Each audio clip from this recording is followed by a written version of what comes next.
2009 থেকে 2024 সালের আগস্ট পর্যন্ত প্রশাসনের বঞ্চিত কর্মকর্তাদের তালিকা তৈরি করে তাদের আর্থিক ক্ষতিপূরণের ব্যবস্থা করা হবে বলে জানিয়েছে জনপ্রশাসন মন্ত্রণালয়ের সিনিয়র সচিব ডক্টর মুখলেসুর রহমান।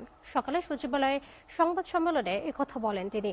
যারা এখনো কর্মক্ষম তাদের চাকরিতে ফিরিয়ে আনতে হবে বলেও জানান মুখলেসুর রহমান। তামান্না তাহসিন খানের প্রতিবেদন। সচিবালয়ে বিগত সরকারের আমলে চাকুরিকালীন পদোন্নতি বঞ্চিত অবসরপ্রাপ্ত কর্মকর্তাদের আবেদন বাছাই কমিটি গঠন প্রসঙ্গে সংবাদ সম্মেলন করেন জনপ্রশাসন মন্ত্রণালয়ের সিনিয়র সচিব ডক্টর মুখলেসুর রহমান। তিনি বলেন, কমিটিকে 3 মাসের মধ্যে রিপোর্ট দিতে বলা হয়েছে। এখন পর্যন্ত 2500 আবেদন জমা পড়েছে।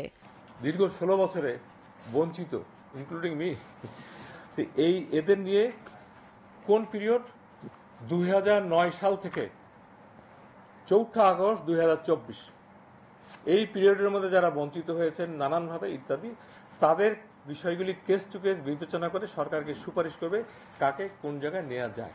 এই নিয়ম শুধু যারা চাকুরি হারিয়েছেন তাদের জন্য, কর্মরতদের জন্য নয় বলেও জানান জনপ্রশাসনের সিনিয়র সচিব।